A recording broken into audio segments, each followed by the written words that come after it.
कर्म के परम विजेता, उत्तम पुरुषों के स्वामी, नाभि पुत्र जिनपति महात्मा, जयवंतो अंतर्यामी, जयवंतो अंतर्यामी। बहुत बढ़िया। पद्मनंदी पंचविंशति का ग्रंथ चल रहा है और इस ग्रंथ के अंतिम स्नान अष्टक अधिकार पर अपनी चर्चा आज चलेगी, प्रारंभ होगा। स्नान अष्टक अधिकार, अधिकार 25वां, अंतिम अधिकार। मंगलाचरण में शरीर की पवित्रता स्नान से नहीं है, इस बात का संदेश दे रहे हैं। पढ़िए।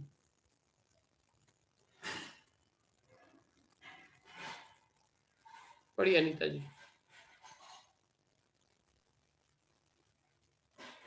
सन्माल्यादि यदि सन्निधिवशात् स्पृश्यतामाश्रयेत्, विणमूत्रादिव्रतं रसादिघटितं, बिभत्सु यत्पूति च, आत्मानं मलिनं करोत्यपि शुचिं, सर्वाशुचीनामिदं,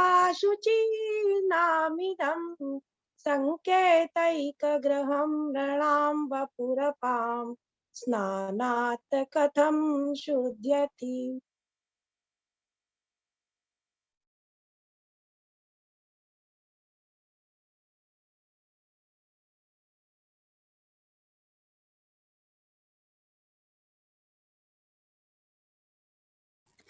क्या कहा यहाँ पर?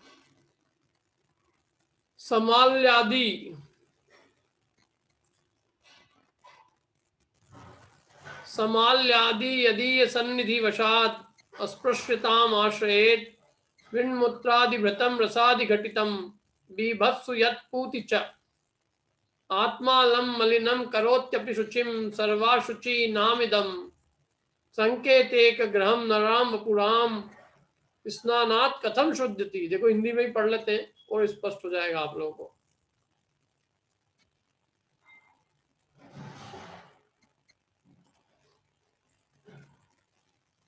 पढ़िए अनीता जी हिंदी। जिसके संग से पुष्पमाल भी छूने योग्य नहीं रहती, मलमूत्रादिक भरे विविध रस निर्मित इससे हो भीति, अति पवित्र शुद्धात्मा को भी कर देता है जो अपवित्र, मलिन पदार्थों का घर यह तन, जल से हो किस तरह पवित्र। हाँ, कैसे ये जल से पवित्र हो जाएगा बताओ? है मतलब जिसके संग से पुष्प की माला भी छूने योग्य नहीं रहती है। समाल्यादि यदि सन्निधि वशात अस्पृश्यताम आश्रयेत, माला आदि भी जिसकी सन्निधि के वश से अस्पृश्यता को प्राप्त हो जाती है। विण मूत्रादि, मल मूत्रादि से भरा हुआ, रसादि घटितम, रसों से, मल मूत्रादि आदि अनेक प्रकार के रसों से बना हुआ, विभत्स, अत्यंत विभत्स घृणामय, यद पूतिचा, जो यद पूतिचा मतलब जो अत्यंत दुर्गंधित है, आत्मानम मलिनम करोति अपि अशुचिम, आत्मानम, आत्मा जो कि शुचि है, पवित्र है, उस पवित्र आत्मा को भी क्या कर देता है? मलिनम करोति अपि, मलिन कर देता है। सर्व अशुचि नाम इदम, यह सर्व अशुचि नाम संकेत, सर्व अशुचियों का ये एक संकेत ग्रह है। क्या? नृणाम, मनुष्यों का जो वपु है। अपाम स्नानात् कथम शुद्धति, ये जल के स्नान से कैसे शुद्ध हो जाएगा? ये प्रश्न किया है कि जल से कैसे शुद्ध हो जाएगा? ये जो शरीर इतना अपवित्र है, क्या वो पानी से साफ हो जाएगा? मैंने जिस शरीर के आश्रय से पुष्पमाला छूने योग्य नहीं रहती, जिस शरीर के अंदर मलमूत्र आदि अनेक प्रकार के खोटे रस भरे हुए हैं, जो आत्मा को भी अपवित्र कर देता है, जो निरंतर 9 द्वारों से अपवित्र वस्तुएं बहाता है, ऐसा महा अपवित्र शरीर क्या वो जल से धोने से पवित्र हो जाएगा? हो जाएगा क्या? तो प्रश्न किया है, कभी नहीं हो सकता। देखो अर्थ पढ़ते इसका, पढ़िए माला अभी। जिस शरीर के संबंध मात्र से उत्तम सुगंधित पुष्पों की बनी हुई माला भी स्पर्श करने योग्य नहीं रहती है, जो शरीर मल मूत्र विष्ठा आदि से युक्त है, अनेक प्रकार के रस आदि से बना हुआ है, अत्यंत भय को उत्पन्न करने वाला है, दुर्गंध से व्याप्त है, जो पवित्र आत्मा को भी मलिन कर देता है, और संसार में जितने भी अपवित्र पदार्थ हैं उन सबका एक संकेत घर है। ऐसा यह मनुष्य शरीर जल के स्नान से कैसे शुद्ध हो सकता है? बताओ, ये प्रश्न किया है, बताओ कि ये ऐसा अपवित्र पदार्थ है, ऐसे अपवित्र पदार्थों का एक घर है, माने सारी गंदगी इसमें भरी पड़ी है, ऐसा ये मनुष्य का शरीर जल के स्नान से कैसे पवित्र हो जाएगा? है जिसके संबंध मात्र से सुगंधित पुष्प की माला छूने योग्य नहीं रहती, मल मूत्र का घड़ा है। क्या अच्छी अच्छी पवित्र वस्तुएं इसके संसर्ग में आके अपवित्र हो जाती है। अच्छा खासा हलवा हो, लेकिन हाथ लगा के किसी को देव, हाथ भी लग जाए अपना हलवे में, बताओ, तो लोग उस हलवे को खाना पसंद नहीं करेंगे। अच्छा खासा हलवा है, जरा सा हाथ ही तो लगाया है, लेकिन इतने से हाथ लगने मात्र से लोग उस हलवे को खाना पसंद नहीं करते। क्या वो हलवा जब तक पवित्र है, जब तक किसी के देह का संयोग नहीं हुआ है, देह के संयोग होते हुए वो हलवा अपवित्र हो जाता है, मुंह में जाती है अपवित्र, पेट में जाते हैं और महापवित्र। मतलब वो शरीर के संसर्ग में नहीं आया तो हलवा अच्छा है, देह के संसर्ग में आते ही उसकी दुर्गति होती है, खराब, मतलब बड़ी बुरा स्थिति को प्राप्त होता है। और ये शरीर जो है भय उत्पन्न करता है, महा भयानक है, दुर्गंध से व्याप्त है, संसार के समस्त अपवित्र पदार्थों का घर है, इसलिए ये शरीर जल के स्नान से कैसे शुद्ध हो सकता है? अब भावार्थ कहते हैं, देखो,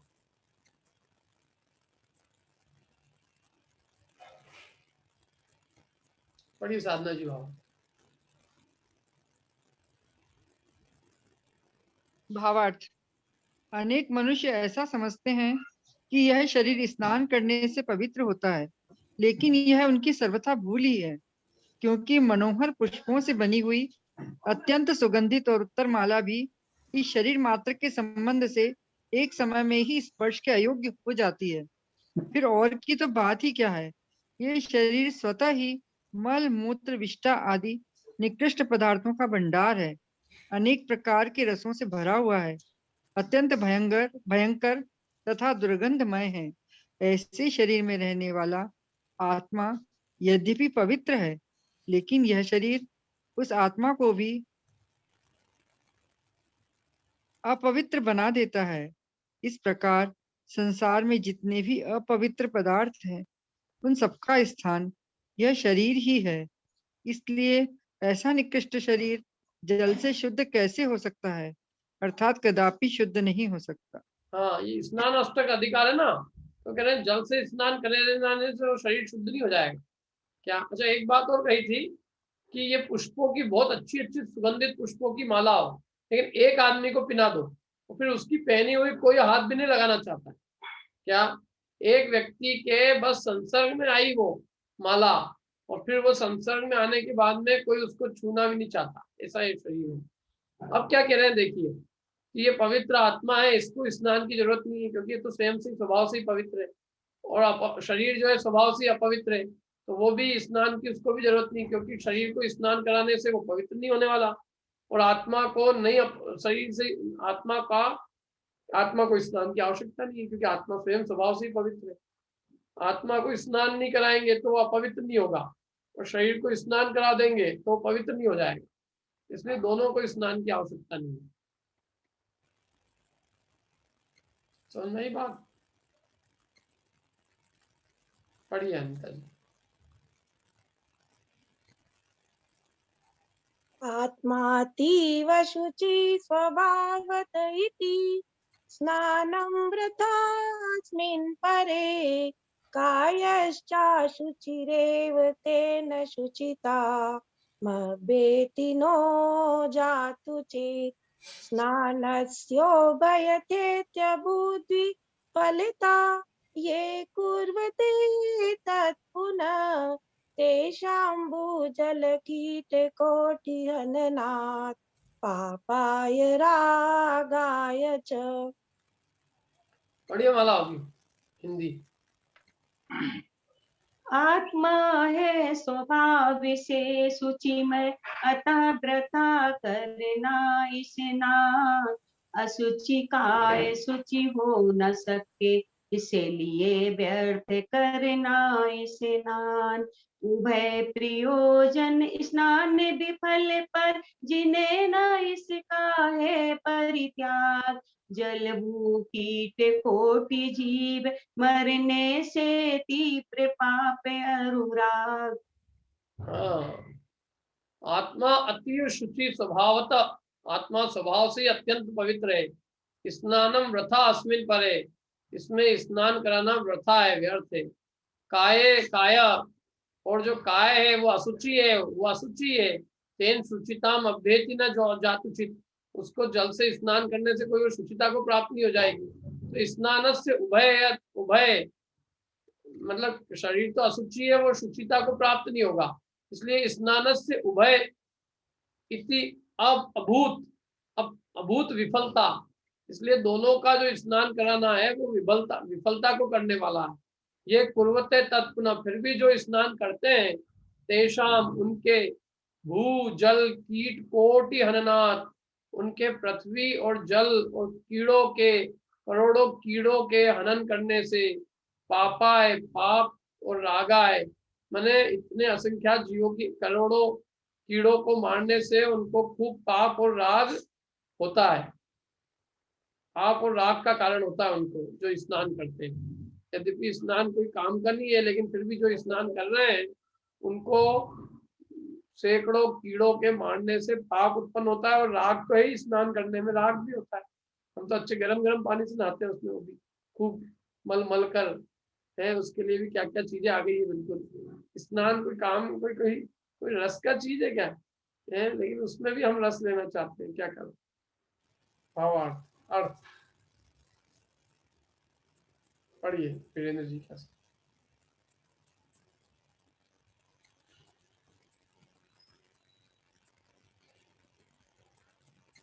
अत्यंत पवित्र है, अतः आत्मा की पवित्रता के लिए स्नान करना व्यर्थ है, तथा शरीर सर्वथा अपवित्र होने से इसकी पवित्रता के लिए भी स्नान करना निष्प्रयोजनीय है। इसलिए दोनों प्रकार से स्नान करना विफल ही है, ऐसा सिद्ध हुआ। तथापि जो पुरुष शरीर की पवित्रता के लिए स्नान करते हैं, उन मनुष्य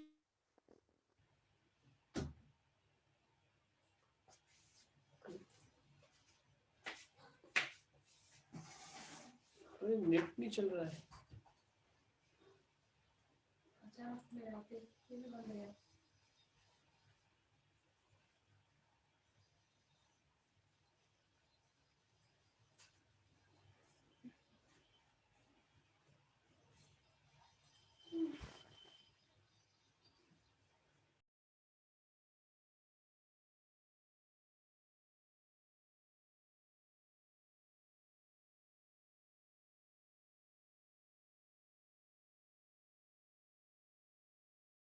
लाइट चली गई थी मेरी, तो स्क्रीन भी बंद हो गई होगी। पढ़ा था क्या पूरा, क्या हुआ था, क्या माला अभी? पूरा पढ़ लिया था। अच्छा, पढ़ूं फिर से? नहीं नहीं ठीक है, आपने तो पढ़ लिया था 1 मिनट में, तो इनसे पूछ रहा हूँ। हाँ पूरा हो गया था वीरेंद्र जी, कैसे? बोल। हाँ सर पढ़ लिया था, फिर से पढ़। नहीं नहीं ठीक है। यद्यपि आत्मा स्वभाव से अत्यंत पवित्र है, क्या कहा? यद्यपि आत्मा स्वभाव से अत्यंत पवित्र है, अतः आत्मा की पवित्रता के लिए स्नान करना बेकार है, और शरीर सर्वथा अपवित्र है, इसलिए इसकी पवित्रता के लिए भी स्नान करना निष्प्रयोजनीय है।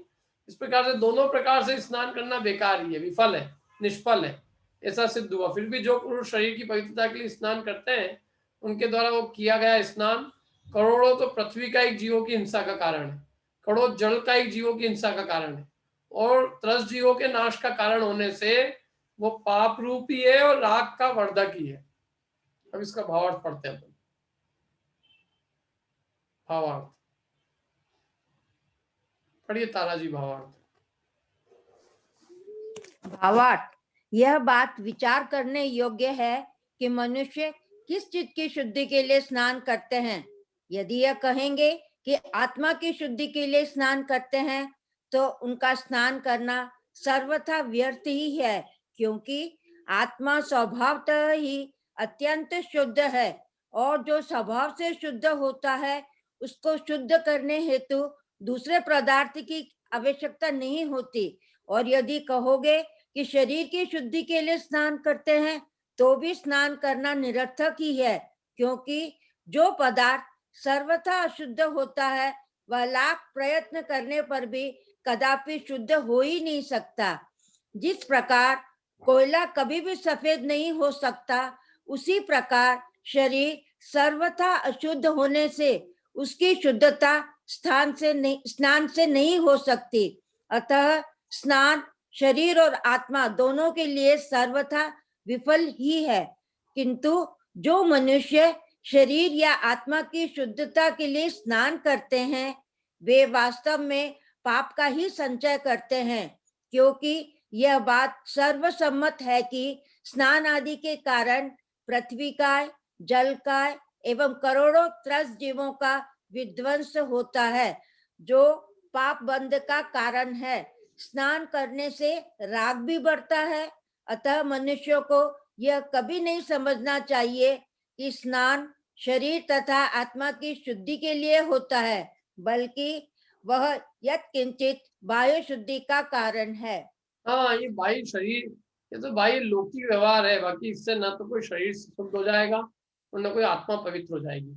ये केवल लोक व्यवहार है, बाकी इससे आत्मा की पवित्रता का या शरीर की पवित्रता का कोई लेना देना नहीं है। अब आगे क्या कहते हैं, आत्मा में मिथ्यात्वादी मल का नाश करने वाला विवेक ही सच्चा स्नान है। स्नान करना है तो विवेक से करो। जो विवेक है उस विवेक से अपने अंदर के मिथ्यात्वादी मल का नाश होगा। वो विवेक ही वास्तव में हमारा सच्चा स्नान है। और आत्मा में उस विवेक का स्नान कर, मतलब आत्मा में जो विवेक उत्पन्न होता है वो आत्मा की मलिनता को दूर करता है। सच्चा स्नान वही है।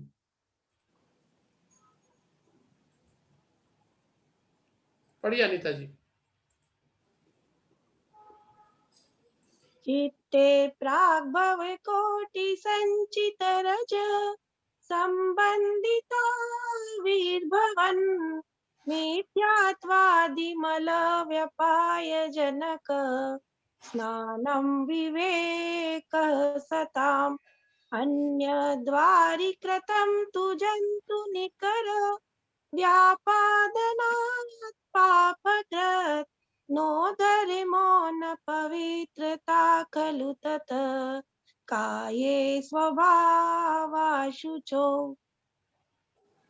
पूर्वोपार्जित कर्मोदय से प्रगटे जो मोहादि विकार, सज्जन चित्त में जो विवेक जल मलनाशक यह सत स्नान, कोटि जंतुओं के विनाश से जल स्नान से अघ होता, क्योंकि अशुचि तन हो न सके शुचि और धर्म भी नहीं होता। क्या बढ़िया बात कही। देखो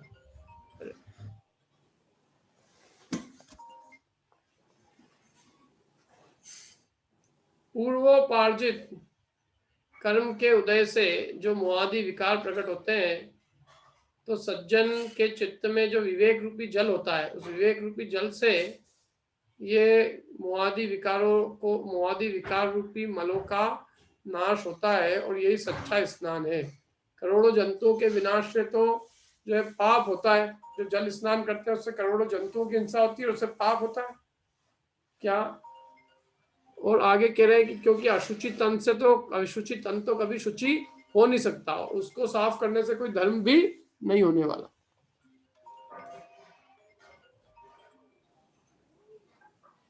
देखो अर्थ पढ़ते हैं अपन। पढ़िए सुरेंद्र जी।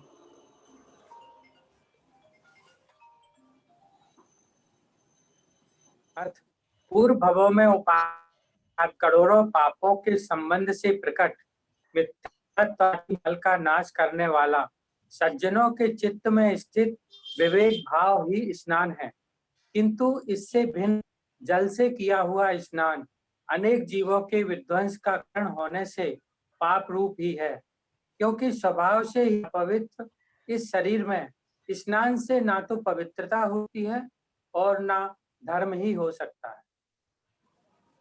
कितनी बढ़िया बात कही ना कि भाई ये जो है ना, ये जो शरीर है, ये शरीर इस जल से न तो पवित्र हो सकता है, इसलिए जल से स्नान कराने से कोई सिद्धि नहीं है, क्योंकि अनेक भावों में जो उपार्जित हमने जो पाप बांधे हैं, मिथ्यात्व के संस्कार डाले हैं, उस मिथ्यात्व के मेल का नाश करने के लिए विवेक रूपी स्नान ही सच्चा स्नान है। विवेक में नहावे, विवेक रूपी स्नान करें तो हमारे चित्त का मिथ्यात्व रूपी मल दूर होगा। बाकी जल का किया हुआ स्नान तो जीवों की हिंसा का कारण होने से पाप रूप है, और जल के स्नान से न तो शरीर में पवित्रता होती है, और धर्म तो बहुत दूर की बात है। जो पाप होगा तो धर्म कहाँ से हो जाएगा धर्म जल से स्नान करने से।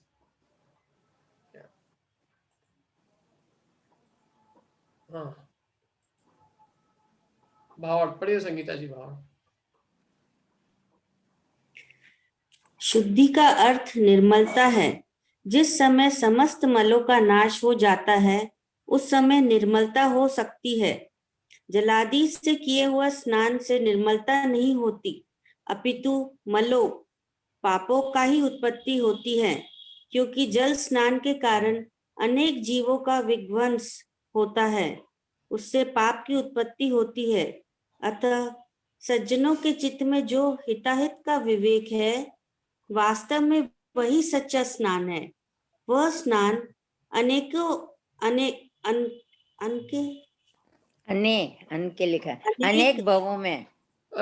भवों में उपार्जित किए हुए करोड़ों पाप से उत्पन्न मिथ्यात्व मल का सर्वथा नाश करने वाला है। इसलिए जो मनुष्य स्नानादि से शुद्धि मानते हैं, उनको अपने चित्त में उत्पन्न होने वाला हिताहित विवेक ही परम शुद्धि का कारण स्नान है, ऐसा भली भांति समझना चाहिए।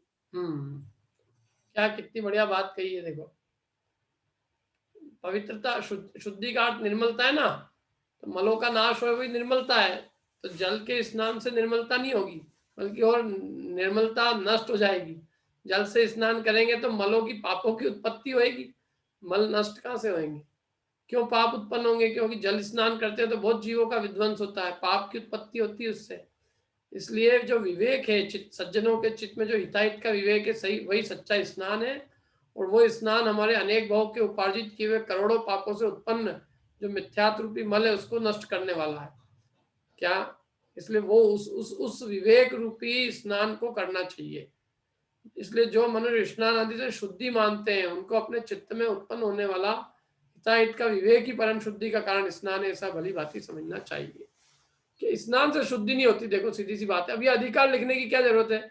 क्योंकि कई लोग स्नान से शुद्धि मानते हैं, खासकर हिंदू परंपरा इसको धर्म मानती है। हम रसोई के अंदर बिना नहाए धोए नहीं जाते हैं, हम कोई भी काम नहाए धोए बिना नहीं करते हैं। इस स्नान को ही बहुत बड़ा धर्म मानते हैं। एक बात। दूसरी बात कि अनेक लोग नदियों में स्नान करने से पवित्रता मानते हैं। कितने लोग जो है वो नदी में एक तिथि विशेष में नदी में स्नान करने जाते हैं, वो खूब अपने को मतलब भीड़ की भीड़ आती है, लाखों लोग इकट्ठा होते हैं। वो ये मानते हैं कि बस इस समय में यदि नदी में स्नान करेंगे तो हमारे सब पाप धुल जाएंगे।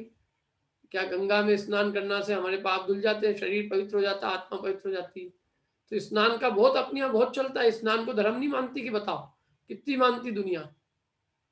करोड़ों लोग मानते हैं, करोड़ों लोग। और तो और अरे अपने में से कुछ लोग जो है ना नहाते हुए, उनको जब वो मेला ठेला लगता है तो वे भी उस मेले को देखने चले जाते हैं। पुण्य बनता है उससे कि पाप बनता है उससे? मिथ्यात्व की अनुमोदना करते हैं हम। बेचारे अज्ञानी जीव है, वो तो धर्म मान रहे हो और तुम उनके धर्म के मान्यता को पुष्ट करने जा रहे हो। अपने को वहां क्यों जाना? अपन तो लोगों को समझाएं कि इससे क्या होगा, नदी में नहाने से कोई पुण्य तो ही नहीं हो जाएगा। नदी में नहाने से जो शुद्धि मानते हैं या पापों का नाश मानते हैं, धर्म मानते हैं, तो वो बहुत बड़ा अविवेक है क्या, और वो अविवेक उनके चित्त को यूं ही मलिन कर रहा है। तो उनको विवेक उत्पन्न कराना चाहिए, उस विवेक से उनके चित्त की शुद्धि होगी, वही सच्चा स्नान है। अब आगे कहते हैं, परमात्मा के उत्तम तीर्थ में सम्यक ज्ञान रूपी निर्मल जल से स्नान करो। इस परमात्मा रूपी उत्तम तीर्थ में निर्मल सम्यक ज्ञान रूपी जल से स्नान करने की कह रहे हैं। पढ़ी ममता जी। सम्यग् बोध विशुद्ध वारिणी लसत् सदर्शनोर्मि व्रजे नित्यानंद विशेष चैत्य सुभगे निशेष पाप द्रुहि सत्तीर्थे परमात्मनामनि सदा स्नानं कुरु त्वं बुधा शुद्ध्यर्थं किमुधावत त्रिपथगा माल प्रयासाकुला। जिसमें सम्यक ज्ञान विमल जल श्रद्धा की तरंग उछले नित्यानंद मनोहर शीतल पाप ताप का नाश करे वह परमात्मा महातीर्थ है उसमें नित स्नान करो शुद्धि हेतु लौकिक तीर्थों में स्नान हेतु तुम क्यों भटको। हाँ, मेरे को लगता है ये जो इन्होंने ये वाला अधिकार लिखा है ना, ये अधिकार इस बात से बहुत प्रेरित है। मतलब उस जमाने में लोग लौकिक तीर्थों में स्नान हेतु बहुत भटकते थे और उससे वे अपनी पवित्रता मानते थे। माने उस जमाने में भी, जिस जमाने में उन्होंने लिखा, तब भी लोग ये जो गंगा आदि में स्नान करने के लिए मतलब उसमें धर्म मानते थे।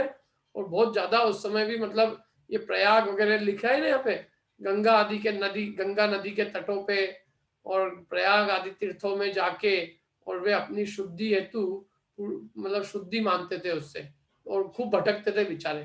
तो उनको समझाया है कि तुम क्यों शुद्धि हेतु इधर उधर घूम रहे हो, बल्कि उन तीर्थों में जाओगे जो तीर्थ लोग ने मान रखे हैं। ये जो प्रयाग जो भी है, गंगा नदी वगैरह के तट पे जो तीर्थ मान रखे हैं, वो तीर्थ तो बल्कि पाप के कारण है, क्योंकि उसमें स्नान करते हैं तो शरीर को अच्छा लगता है और जीवों की हिंसा होती है। तो वो कोई तीर्थ नहीं है। असली तीर्थ तो तुम्हारा आत्मा ही है, और सम्यक ज्ञान रूपी विमल जल है, और श्रद्धा की तरंगे है, और मनोहर है, शीतल है, पाप रूपी ताप को नाश करता है। वो परमात्मा ही महातीर्थ है, उसमें तुम निरंतर स्नान करो। ये प्रयाग तीर्थ में जाना बंद करो, इससे कोई सिद्धि नहीं होगी। क्या आज भी जाते हैं लोग, लाखों लोग बेचारे, तब भी जाते होंगे, तब भी लोग भटकते होंगे, तब खूब चलता होगा ये। अब ये अधिकार ही लिख दिया उन्होंने एक स्नान अष्टक, मतलब लोगों में स्नान का खूब जो है महत्व होगा और स्नान से खूब धर्म मानते होंगे। तो उन्होंने कहा कि ये स्नान जो तुम करने जा रहे हो, जिसके लिए तुम इधर उधर भटकते हो, इतनी भीड़ में जाते हैं लोग, कितनी गंदगी हो जाती है वहां तटों पे है, इतनी गंदगी में क्या मतलब, मैं तो कहता हूँ वहां जहाँ अपवित्रता सुगलवाड़ा हो जाए और वहां जाने से, और कोई और छुआछूत के रोग लग जाए, वहां जाने से क्या सिद्धि होगी? क्या घूमने के लिए भी जाने से सिद्धि क्या है? बल्कि मिथ्यात्व का पोषण करना है। देखो अर्थ पढ़ते हैं इसका, पढ़िए आशा जी। अर्थ, हे भव्य जीवों, जिनके अंतरंग में सम्यक ज्ञान रूपी निर्मम जल और दैदीप्यमान अनेक तरंगे विद्यमान है, जो सदैव आनंददायक उत्तम शीतलता से मनोहर है और जो समस्त पापों का नाश करने वाला है, ऐसे इस परमात्मा नामक उत्तम तीर्थ में ही सदा स्नान करके अनेक प्रकार के प्रयत्नों से व्याकुल होकर शुद्धता प्राप्ति के लिए प्रयाग आदि तीर्थों में गंगा आदि नदियों के तटों पर स्नान करने के लिए व्यर्थ ही क्यों भटकते फिरते हो। हाँ, क्या क्यों तुम फालतू में इधर उधर बेचारे परेशान होते हो हैं? देखो नहीं पता हो तो आदमी पता नहीं क्या क्या करता रहता है। क्या भगवान की खोज के लिए धर्म की खोज के लिए क्या क्या नहीं करता है। बेचारा जगह जगह रबड़ता दौड़ता है, पंडों को धन देता है, तीर्थों के लिए जाता है, नदी में नहाता है, पैसे देता है, खूब गंदगी में भी लोगों के अंदर सब पूरे तकलीफ भोगते हैं, नहीं भोगते कि नहीं, खूब परेशान होते हैं। क्या धर्म की प्राप्ति के लिए बेचारा व्यर्थ इधर उधर भटकता रहता है, जबकि धर्म तो अपने निज आत्म तीर्थ में यही है। क्या तू इधर उधर भाग रहा है? धर्म तो तेरे भीतर ही है, अपने भीतर देख तो धर्म ही धर्म है वहां। तो यहाँ यही कह रहे हैं कि हे भव्य जीवो, जिनके अंदर में सम्यक ज्ञान रूपी निर्मल जल है, क्या, और उस निर्मल सम्यक ज्ञान रूपी जल की देदीप्यमान तरंगे हैं, जो सदैव आनंददायक उत्तम शीतलता से मनोहर है और जो समस्त पापों का नाश करने वाला है, ऐसे इस परमात्मा नामक उत्तम तीर्थ में सदा स्नान करो। क्यों तुम इधर अनेक प्रकार के प्रयत्न से व्याकुल होते हो और शुद्धता की प्राप्ति के लिए इधर उधर तीर्थों में, नदियों में स्नान के लिए भटकते फिरते रहते हो? क्यों अपने आप को दुख देते हो? सच्चा सीधा सरल हम तुमको उपाय बता रहे हैं। भावार्थ।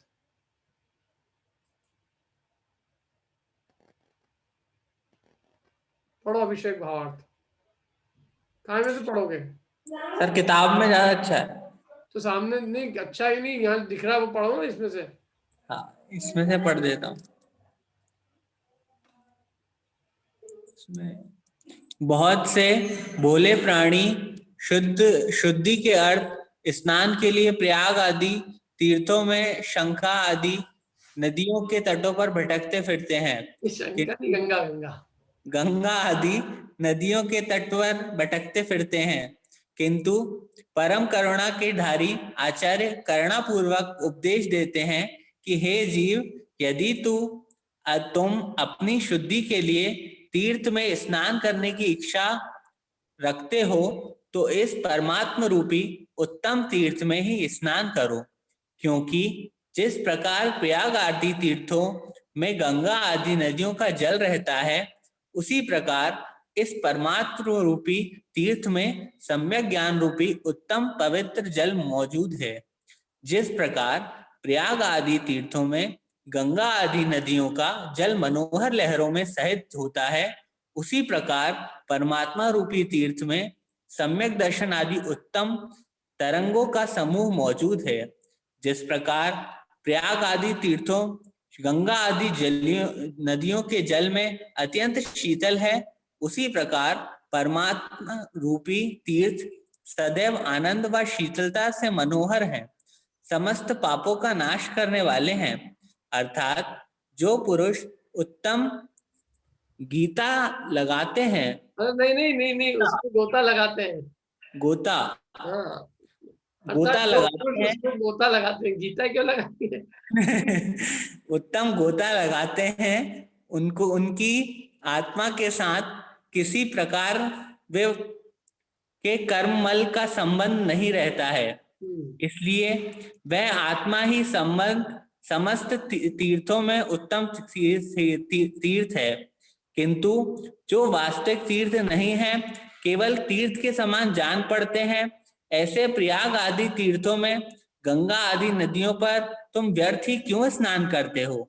अर्थात तुम्हें ऐसा नहीं करना चाहिए। हाँ, तुम क्या करते हो ये वो समझा रहे हैं क्या? प्रयाग आदि तीर्थों में, गंगा आदि नदियों पे तुम व्यर्थ ही क्यों स्नान करते हो? हैं? तुम्हारा आत्मा ही तीर्थ है। तीर्थ में चलो तुमको जल चाहिए तो यहाँ जल है। कौन सा जल है यहाँ पे? सम्यक ज्ञान रूपी उत्तम पवित्र जल है। यदि तुमको नदियों की लहरें चाहिए तो यहाँ पे भी सम्यक दर्शन आदि उत्तम तरंगों की तरंगे हैं। तुम्हें यदि शीतलता चाहिए तो आत्मा रूपी तीर्थ बहुत शीतल है, आनंद से मनोहर है। और जैसे तीर्थ में स्नान करते तो मेल धुलते हैं, तो इस आत्मा में भी स्नान करोगे, इसमें इस आत्मा में लीन होगे तो तुम्हारे समस्त पापों का नाश हो जाएगा, समस्त कर्ममल का नाश हो जाएगा। इसलिए आत्मा ही सबसे उत्तम तीर्थ है, बाकी कोई तीर्थ नहीं है वास्तविक। क्या है? इसलिए आत्मा रूपी तीर्थ में ही स्नान करने का मतलब आत्मा में स्थिर होना चाहिए, उसकी रुचि, उसका ज्ञान और उसी में स्थिर हो जाना, यह उसमें स्नान करने का मतलब है। अब आगे क्या कहते हैं देखो, मूर्खों का सम्यक दर्शन ज्ञान चरित्र रूपी नदी में स्नान नहीं किया, माने मूर्खों ने रत्नत्रय रूपी नदी में आज तक स्नान नहीं किया, ये कह रहे हैं। पढ़िए। नो द्रष्ट शुचितत्व निश्चय न दो न ज्ञान रत्नाकर पापै क्वापि न दृश्यते च समता नामाति शुद्धा नदी तेनैतानि विहाय पापहरणे सत्यानि तीर्थानि ते तीर्थाभास सुरापगादिषु जडा मज्जन्ति तुष्यन्ति च। पापोदय से अज्ञानी ने ज्ञान समुद्र नहीं देखा, समता रूपी शुद्धि नदी निश्चय तालाब नहीं देखा। अतः मूढ़ इन सत तीर्थों को तज कर तीर्थाभासों में पाप नष्ट करने हेतु वे स्नान करे संतुष्ट रहे। क्या कहा देखो, पापोदय से अज्ञानी ने ज्ञान समुद्र नहीं देखा। पाप के उदय से अज्ञानी ने, बेचारे ने आज तक ज्ञान का समुद्र नहीं देखा। न ज्ञान समुद्र देखा है, न समता रूपी शुद्ध नदी देखी है, न निश्चय का तालाब देखा है। इसलिए मूर्ख अच्छे सत तीर्थों को छोड़कर तीर्थाभासों में पापों को नष्ट करने हेतु जाता है और वहीं स्नान करके संतुष्ट हो जाता है। अच्छा, इससे अच्छा धर्म और क्या होगा?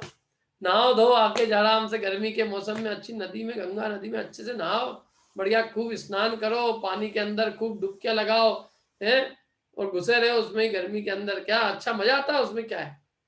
और अच्छे से बाहर निकल के फिर खाओ पियो। नदी में नहाने में कौन सा धर्म हो जाता है, लेकिन लोग ऐसा मानते हैं। नदी में नहाने से तो अपने शरीर को आराम मिलता है, देह का पोषण होता है, लेकिन मूर्ख लोग उसमें स्नान करके धर्म मानते हैं। स्नान करना देखो आगे कहेंगे, स्नान तो लौकिक दृष्टि से हम भी करते हैं, लेकिन हम कम से कम उससे अपने शरीर की पवित्रता नहीं मानते, हम अपनी ग्लानि को दूर करने के लिए नहाते हैं। और हम उससे धर्म मानना तो बहुत ही दूर की बात है, कोई धर्म तो मानते ही नहीं उससे। क्या, ये तो केवल लौकिक जो ग्लानि है शरीर की, उसको दूर करने के लिए किया जाता है। बाकी इससे न तो शुद्धि होती शरीर की, न कोई धर्म होता है। देखो पढ़ते हैं इसको हम जरा, पढ़िए अखिलेश जी। अर्थ मूर्ख लोगों ने अपने पाप तथा दुर्भाग्य के कारण न तो पवित्र तत्व निश्चय रूपी सम्यक दर्शन को देखा है और न ज्ञान रूपी समुद्र सम्यक ज्ञान उनकी नजर में आया है, तथा उन्होंने कहीं पर समता रूपी सम्यक चारित्र शुद्ध नदी को भी नहीं देखा है। इसीलिए वे मूर्ख पुरुष पापों का सर्वथा नाश करने वाले इन पवित्र तीर्थों को छोड़कर, जो वास्तविक तीर्थ नहीं है अपितु तीर्थाभास है, अर्थात तीर्थों के समान मालूम पड़ते हैं, ऐसे गंगा आदि तीर्थों में जाकर स्नान करते हैं और अपने आप को संतुष्ट मानते हैं। हाँ, क्या वो यही जाके स्नान करके और अपने को बहुत संतुष्ट मानते हैं कि हमने धर्म कर लिया। क्या लाखों लोग है बेचारे। वास्तव में देखो, जैन कुल में उत्पन्न होने वाला व्यक्ति बहुत सी मूर्खताओं से तो स्वाभाविक रूप से बच जाता है। क्या, हाँ, ये बात अलग है कि कभी उसकी भी संगति ऐसे लोगों की हो तो वो भी ये काम करने लग जाए। बाकी अदरवाइज अपनी यहाँ तो ये सब चीजें है ही नहीं। इनके यहाँ तो बहुत मानते हैं। इनके यहाँ तो मुर्दा होता है ना, मरता है आदमी, तो राख को भी डालने जाते हैं वो नदी में। बचपन से पंडों का काम चालू हो जाता है, बाल करवाते हैं, बाल की कटिंग कराते हैं, तो उसका भी एक कुछ मनाते हैं। वो मरता है तो उसका भी बहुत पंडे को खिलाना, पितृदान, सब काम में मतलब पंडों ने पूरा अपनी व्यवस्था कर रखी है। अपनी तो कुछ भी नहीं। अपने जैन धर्म तो परम पवित्र आत्मा की पवित्रता को बात करता है। वो कहता है अरे ये रत्नत्रय है, देखो 3 चीजें कही यहाँ पे, निश्चय रूपी तालाब माने सम्यक दर्शन, और ज्ञान रूपी समुद्र यानी सम्यक ज्ञान, और समता रूपी शुद्ध नदी माने सम्यक चारित्र। इन 3 को जिसने नहीं देखा है वही मूर्ख इन 3 पवित्र तीर्थों को छोड़कर, माने रत्नत्रय रूपी पवित्र तीर्थ को छोड़कर, जो जो जो नदियां वगैरह है जो कि तीर्थ तो नहीं है, तीर्थ का आभास कराती है अज्ञानियों को, उन नदियों में जाके स्नान करते हैं, संतुष्ट मानते हैं कि हमने बहुत बड़ा धर्म कर लिया। क्या करो, कोई समझा भी नहीं सकता, समझाए तो लड़े आदमी। क्या ऐसी स्थिति है ये संसार की।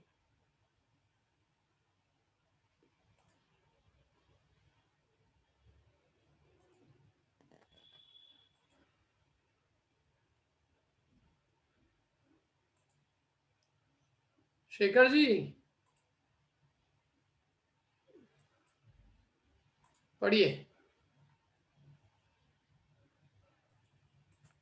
भावार्थ। भावार्थ, यदि निश्चय से देखा जाए तो सम्यक दर्शन, सम्यक ज्ञान, सम्यक चारित्र रूपी स्नानागारों में भली भांति स्नान करने से समस्त पापों का नाश होता है, किंतु इनसे भिन्न गंगा आदि नदियों में स्नान करने से थोड़ा भी पाप नष्ट नहीं होता।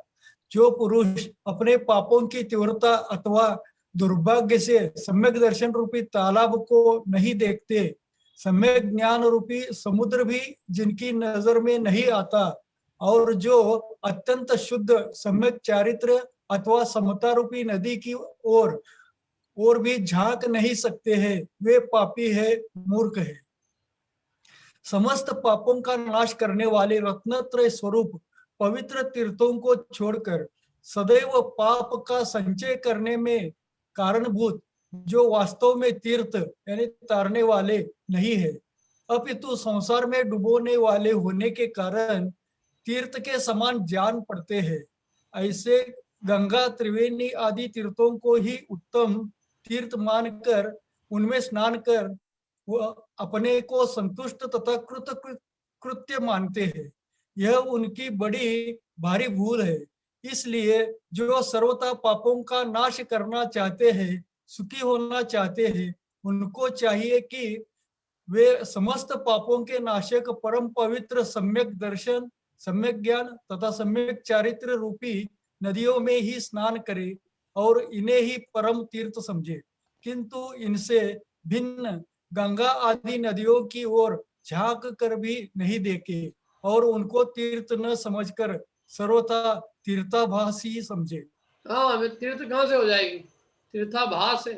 बल्कि तीर्थाभास में भी खैर चलो पाप नहीं होता हो, लेकिन यहाँ तो जाने पे पाप की उत्पत्ति होती है क्या। इसलिए ये वास्तव में कोई इनमें स्नान करने से कोई सिद्धि नहीं है, और स्नान ही करना है तो अपने रत्नत्रय रूपी स्नानागार में स्नान करो, सम्यक दर्शन, सम्यक ज्ञान, सम्यक चारित्र में स्नान करो, अर्थात रत्नत्रय की प्राप्ति करो। यही वास्तव में उत्तम धर्म है।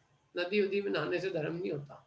अब आगे क्या कह रहे हैं देखो, शरीर को शुद्ध करने में न तो कोई तीर्थ और न कोई जल समर्थ है, न कोई तीर्थ समर्थ है शरीर को शुद्ध करने में, और न दुनिया का कोई जल ही समर्थ है। शरीर तो अपवित्र है, वहां से शुद्ध हो जाएगा जो उसको कोई कर देगा स्नान।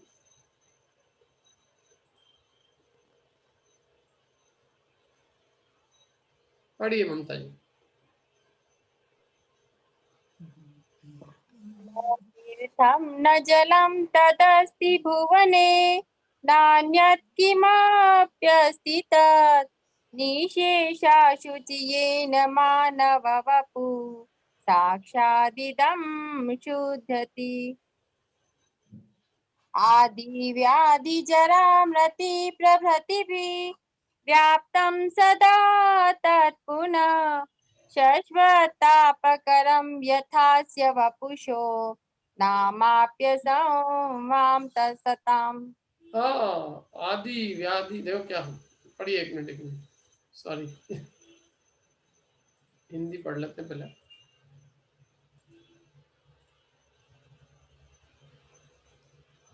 जग में ऐसा नीर नहीं और कोई उत्तम तीर्थ नहीं, पूर्ण शुद्ध कर सके देह को ऐसी कोई वस्तु नहीं। आदि व्याधि और जन्म जरा मरणादिक से जो व्याप्त सदा, दुखदायक इस तन का सत्पुरुषों को नाम न सह्य कदा। हाँ, दुखदायक इस शरीर का सत्पुरुषों को नाम भी सहन नहीं होता है कदापि। क्या बढ़िया बात करें देखो। नो तीर्थम न जलम तदस्ति भुवने, न तो कोई तीर्थ है इस लोक में न कोई जल है, न अन्यत किमपि, न अन्य कोई कुछ है जो निशेष माने संपूर्ण रूप से अशुद्ध इस मानव शरीर को साक्षात शुद्ध कर सके। आदि व्याधि बुढ़ापा मृत्यु आदि से व्याप्त तथा शाश्वत हमेशा ताप करने वाला जिस शरीर का नाम लेना भी सज्जनों को असह्य है। अर्थ देखो पढ़ते हैं।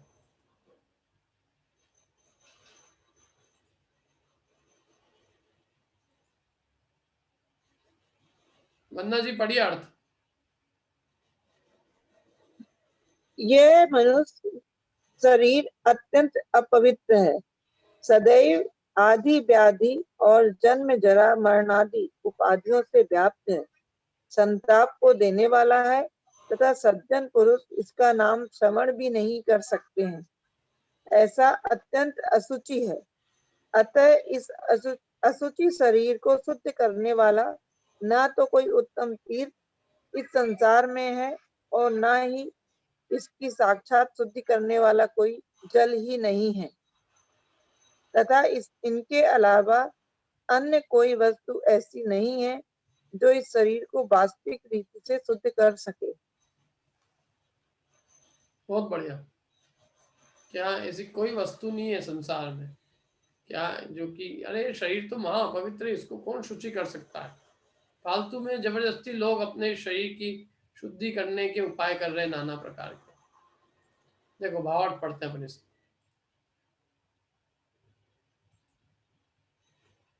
सुरेंद्र जी पढ़िए भावार्थ। भावार्थ, वह भोले मनुष्य अत्यंत अपवित्र इस शरीर की वास्तविक दशा न जानकर दूसरों के कहने सुनने से प्रयाग आदि तीर्थों में जाकर गंगा आदि नदियों में स्नान कर इसको पवित्र समझ लेते हैं। कोई कोई कुएं आदि के जल को ही गंगा का जल मानकर उस जल से स्नान कर इसको पवित्र समझ लेते हैं। कोई कोई तीर्थ के जल से भिन्न रज आदि लगाई अपने शरीर को पवित्र मान लेते हैं। ऐसे जीवों से आचार्यवर कहते हैं कि हे मनुष्यों, तुम्हारी बड़ी भूल है, क्योंकि यह शरीर इतना अपवित्र है कि संसार में इसके समान अपवित्र अन्य कोई वस्तु नहीं है। यह शरीर अनेक प्रकार की भूख प्यासादि आदियां, ज्वर आदि व्याधियां, वृद्धावस्था तथा मरण आदि दुखों का घर है। अर्थात इसके संबंध से मनुष्यों को अनेक प्रकार की आदि व्याधि सहना पड़ती है। यह जीवों को नाना प्रकार के संताप को देने वाला है।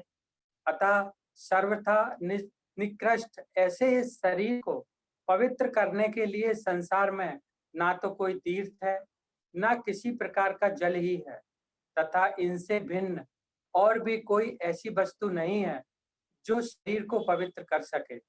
अतः सज्जनों को चाहिए कि वे सर्वथा अपवित्र इस शरीर की शुद्धि का कारण प्रयाग आदि तीर्थ, गंगा आदि नदियों के जल और रज आदि दूसरी वस्तुओं को ना समझें, अपितु इन्हें भी अपवित्र करने वाला ही समझें।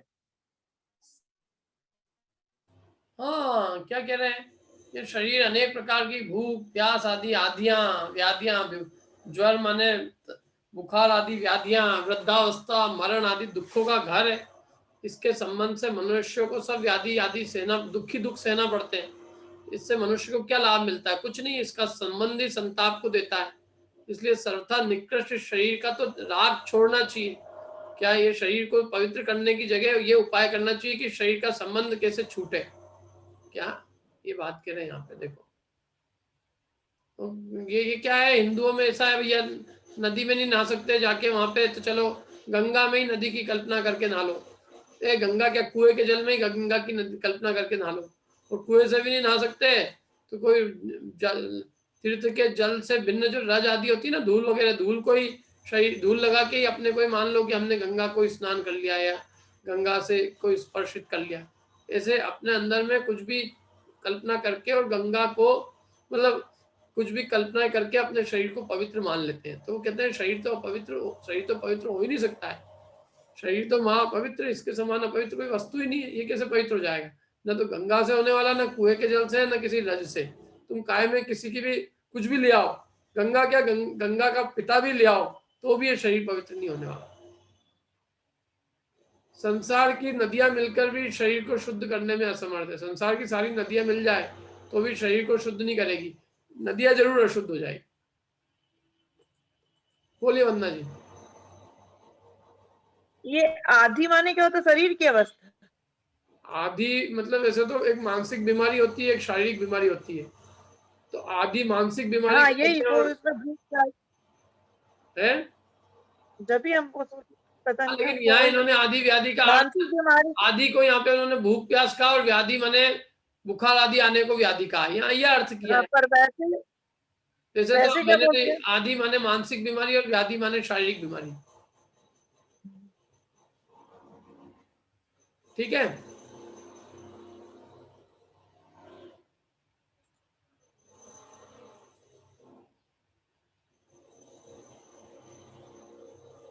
पढ़िए अनिता जी। सर्वैस्तीर्थजलैरपि प्रतिदिनं स्नातं न शुद्धं भवेत् कर्पूरादिविलेपनैः परपि सदा तीर्थं च दुर्गन्धभृत् यत्नेनापि च रक्षितं क्षयपथ प्रस्थायि दुःखप्रदं यत्तस्माद्वपुष किमन्यदशुभं कष्टं च किं प्राणिनाम्। बहुत बढ़िया।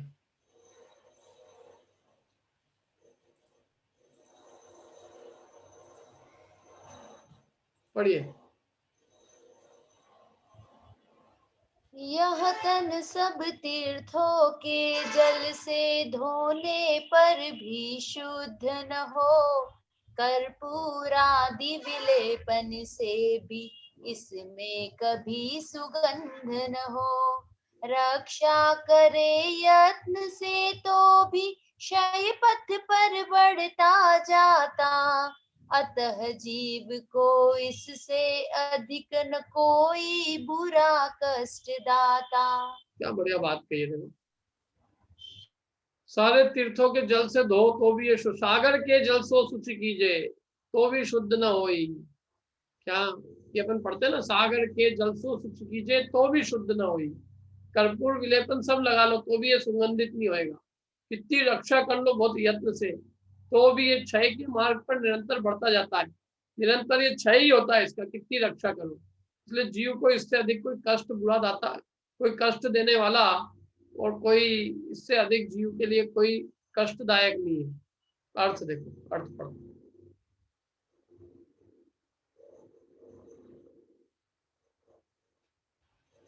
समता जी, समता जी हैं? हाँ। पढ़िए अर्थ। संसार में जितने भी प्रयाग आदि महान तीर्थ हैं तथा उन तीर्थ में बढ़ने वाले गंगा आदि जितनी भी विशाल नदियां हैं, उन सब नदियों के जल से भी इस शरीर को धोया जाए तो भी यह शरीर शुद्ध नहीं हो सकता। अत्यंत सुगंधित कपूर आदि पदार्थों से भी यदि इसके ऊपर लेप किया जाए तो भी यह सुगंध युक्त नहीं होता है, अपितु दुर्गंध युक्त ही होता जाता है। अनेक प्रकार से इसकी रक्षा की जाए तो भी यह शीघ्र ही नष्ट हो जाता है। ऐसा यह शरीर नाना प्रकार के दुखों को देने वाला है। अतः जीवों को शरीर से अधिक ना तो कोई अशुभ है और ना इससे बड़ा और कोई कष्ट देने वाला है। संसार में जितने भी प्रयाग आदि महान तीर्थ है, उन सब तीर्थों में बहने वाली गंगा आदि जितनी भी नदियां हैं बड़ी बड़ी, उन नदियों के जल से भी शरीर को धोया जाए तो भी शुद्ध नहीं होगा। अरे कितने सुगंधित कर्पूर, कितने सुगंध से सुगंधित चीज लगा दो तो भी ये सुगंध युक्त नहीं होगा, बल्कि और दुर्गंध युक्त ही होएगा। इसकी कितनी रक्षा करो तो भी ये नष्ट होएगा। नष्ट होने के मार्ग पे निरंतर आगे बढ़ता जाता है। निरंतर रोज जैसे जैसे दिन घटते हैं वैसे वैसे शरीर नष्ट होने के मार्ग पर आगे बढ़ता जाता है। और इतना ही नहीं है, शरीर बहुत प्रकार के दुखों को देने वाला है। इसलिए इन जीवों पर शरीर से अधिक न तो कोई अशुभ है और न इससे बड़ा कोई कष्ट देने वाला है। इसलिए शरीर के नहीं मिलने का, शरीर के अभाव का प्रयत्न करना चाहिए कि हम ऐसा उपाय करें जिससे हमें अब फिर कभी भविष्य में शरीर की प्राप्ति ना हो, शरीर का संयोग ही ना हो, ऐसा उद्यम करना चाहिए। जन्म जरा मरण के अभाव का उद्यम करना चाहिए, जिससे हमें फिर कभी शरीर मिले ही नहीं। शरीर नहीं मिलेगा तो कौन सा दुख होगा? हम अपने शुद्ध ज्ञान दर्शन स्वभाव को प्राप्त करके अनंत सुखी हो जाएंगे। देह के निमित्त से हमारा सारा ज्ञान और सुख पूरा मतलब पूरा परतंत्र होके और ज्ञान और दर्शन पूरा अप्रगट अव्यक्त है। और देह का अभाव होकर हमारा जो शुद्ध स्वभाव प्रकट होगा, हमारा जो ज्ञान दर्शन अनंत ज्ञान अनंत दर्शन अनंत सुख जो स्वभाव है वो परिपूर्ण रूप से व्यक्त होगा। यदि देह का अभाव हो जाएगा तो शरीर के नाश होने पर शुद्धत्व की प्राप्ति होगी और अपने अनंत गुणों का प्रकटपना होगा। देखो भावार्थ। सपना जी है क्या? सपना जी नहीं है?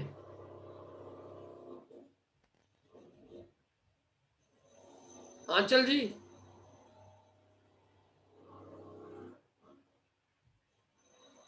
रेखा जी, आशा जी, सपना जी, कौन है? हेलो, पढ़ू मैं? हाँ पढ़िए भावार्थ। बहुत से मनुष्य यह समझते हैं कि जल से स्नान करने पर यह शरीर शुद्ध हो जाएगा, किंतु आचार्य इस बात का उपदेश देते हैं कि अरे भाई, थोड़े से जल की तो क्या बात है। यदि समस्त तीर्थों के जल से भी इस शरीर को धोया जाए तो भी यह रंच मात्र भी शुद्ध नहीं होता। बहुत से मनुष्य यह मानते हैं कि यदि शरीर को अतर, फुलेल, कपूर आदि से लिप्त करे तो यह सुगंधि युक्त हो जाएगा, किंतु आचार्य इस बात का भी निराकरण करते हुए कहते हैं कि इस दुर्गंधमय शरीर को चाहे जितना अतर, फुलेल, कपूर आदि लगाया जाए तो भी यह शरीर अंश मात्र भी सुगंधित नहीं हो सकता, अपितु और अधिक दुर्गंधमय होता चला जाता है। बहुत से मनुष्य चाहते हैं कि हमारा शरीर सदैव कायम रहे, इसलिए वे नाना प्रकार से प्रयत्न करते हैं, इसकी रक्षा के उपायों को सोचते हैं। तथापि जिस प्रकार बिजली क्षण मात्र में चमक कर नष्ट हो जाती है, उसी प्रकार यह शरीर भी क्षण मात्र में नष्ट हो जाता है। शरीर से ही मनुष्यों को इस संसार में नाना प्रकार के दुखों का सामना करना पड़ता है। इसलिए संसार में इस शरीर से अधिक प्राणियों के लिए अन्य कोई अशुभ पदार्थ नहीं है, और न कोई उनका संसार में न कोई उनको इस विनाशिक उनको इस शरीर से अधिक कष्ट का देने वाला है। अतः हे भव्य जीवों, इस शरीर को जलादि से शुद्ध होने वाला अथवा अतर, फुलेल, कपूर आदि से सुगंधित होने वाला न समझे। यह क्षण भर में विनाशिक होने से इसकी रक्षा का उपाय भी न करे, अन्यथा हमें ही पछताना पड़ेगा। हाँ, कुछ नहीं होने वाला, इसको कितने कुछ कर लो ना। तो ये देखो, न तो ये जल से शुद्ध होने वाला है, न कपूर, फुलेल, चंदन, पीतर इतर आदि से सुगंधित होएगा, और न इसकी रक्षा करने के उपायों से ये रक्षित होएगा। ये तो इसका स्वभाव ही विनाशी के अपवित्र है, दुर्गंधित है। इसलिए इसको सुगंधित करने की या पवित्र करने की या इसको रक्षा करने की उपाय करना बेकार है।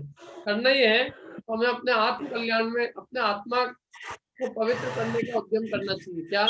अपने आत्मा को अनंत गुणों से युक्त करें, अपने आत्मा में गुणों की वृद्धि करें, अपने आत्मा की निर्मलता का उपाय करें, वो कार्यकारी है। शरीर की शुद्धता के सारे उपाय बेकार। अब अंतिम दुआ पढ़ते हैं,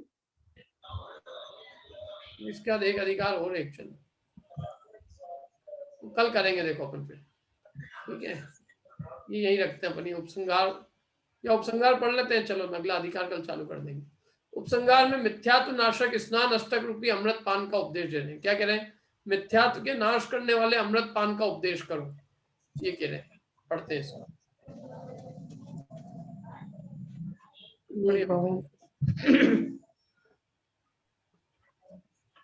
भव्या भूरि भवार्जितोऽधितमः द्रग्मोह सर्पोलसन् मिथ्याबोध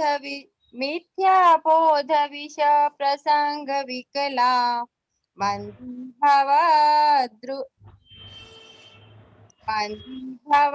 भवद्रष्टय श्रीपङ्कजनन्दिवक्त्र शशभृत् बिम्ब प्रसूतं परं पीत्वा कर्णपुटैर्भवन्तु सुखिनः स्नानाष्टकाख्याव्रतम्।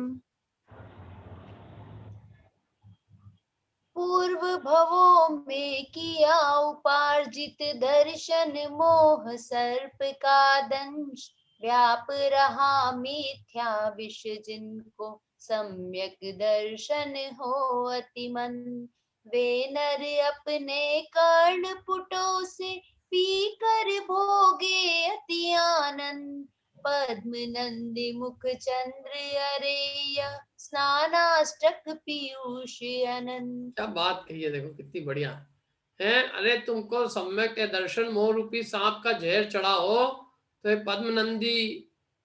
पद्मनंदी आचार्य के मुख रूपी चंद्रमा से जो निकला हुआ स्नान अष्टक रूपी अमृत है, इसको पियो तो तुम्हारा मिथ्यात्व रूपी जहर उतरेगा और सम्यक दर्शन जो है प्रकट होगा। ये कह रहे हैं ये मिथ्यात्व रूपी जो सांप ने काट रखा है ना, उस सांप को उतारने का उपाय ये है कि तुम अमृत का पान करो। वो अमृत क्या है? पद्मनंदी आचार्य के मुख चंद्र से निकला हुआ ये स्नान अष्टक रूपी जो पीयूष है, जो अमृत है, वो उसका उपाय है। और उसको जो अपने कर्ण पुटों से पिएंगे तो वे अत्यंत आनंद को भोगेंगे। हाँ आंचल जी पढ़िए अर्थ। अनम्यूट कर लीजिए पहले। पढ़िए। अनेक भवों में जिसका उपार्जन किया गया है, ऐसे प्रबल दर्शन मोह रूपी महासर्प के काटने से तमाम शरीर में फैले हुए मिथ्यात्व रूपी विष से जो अत्यंत दुखित हैं तथा जिनका सम्यक दर्शन मंद हो गया है, ऐसे मनुष्य श्रीमान पद्मनंदी आचार्य के मुख रूपी चंद्रमा से निश्रित इस स्नानाष्टक रूपी अमृत को अपने कानों से पीकर सुखी होवें। हाँ, वे लोग स्नान अमृत पी अष्टक को पिए और अष्टक को पीकर अमृत का पान करके अपने जहर को उतारे और सुखी हो जाए। क्या ये कह रहे हैं? भावार्थ देखो, पढ़िए माला अभी भावार्थ। उसी प्रकार के जीवों को जिस प्रकार कोई भयानक काला नाग किसी मनुष्य को काट लेता है, उस समय उसको बड़ा दुख होता है। समस्त शरीर में विष फैल जाने से उस मनुष्य की दृष्टि मंद हो जाती है, किंतु यदि वही मनुष्य कहीं से अमृत को प्राप्त कर उसका सेवन करे तो उसका विष सर्वथा नष्ट हो जाता है। उसी प्रकार संसार के जीवों को भी अत्यंत भयंकर तथा बलवान दर्शन मोह रूपी सर्प ने काट लिया है और इस दर्शन मोह रूपी सर्प के काटने से इसकी आत्मा में मिथ्यात्व रूपी विष का फैलाव हो गया है। इसलिए ये अत्यंत दुखी है तथा इसकी सम्यक दर्शन रूपी दृष्टि भी मंद हो रही है। अतः आचार्य उपदेश देते हैं कि हे भव्य जीवों, यदि उस विष का नाश करके तुम उत्तम सुखी होना चाहते हो तो श्रीमान मुनि पद्मनंदी के रूपी चंद्रमा से निकले हुए इस स्नानाष्टक रूपी अमृत का पान करो, जिससे तुम सुखी हो जाओगे। मोह रूपी सर्प के काटने से तुम्हारे अंतर में जो मिथ्यात्व रूपी विष उत्पन्न हुआ है वह सर्वथा नष्ट हो जाएगा। बहुत बढ़िया, कितना बढ़िया लिखा। देखो आखिरी पूरा उन्होंने कह दिया। जैसे जहर चढ़ने से जो है ना आदमी की आंखें बंद हो जाती है, विष फैल जाता है, ऐसे मिथ्यात्व रूपी जहर से सम्यक दर्शन रूपी दृष्टि मंद हो गई है क्या, और पूरा आत्मा जो है मानो विपरीत मान्यताओं से ग्रसित हो गया है। इसलिए यदि तुम उस विष का नाश करना चाहते हो तो ये स्नान अष्टक रूपी अमृत का बारंबार पान करो, जिससे तुम सुखी हो जाओगे। तुम्हारे अंदर का मोह रूपी विष नष्ट हो जाएगा। इस प्रकार श्री पद्मनंदी आचार्य विरचित श्री पद्मनंदी पंचविष्टिका नामक ग्रंथ में स्नान अष्टक नामक 25वां अधिकार पूर्ण हुआ। अभी एक अधिकार और है, अभी यहाँ पे इसमें मेरे को लगा था 25 ही अधिकार है, लेकिन है इसमें भी और अधिकार है। कल करेंगे अपन इसको, अभी इतना ही रखते हैं।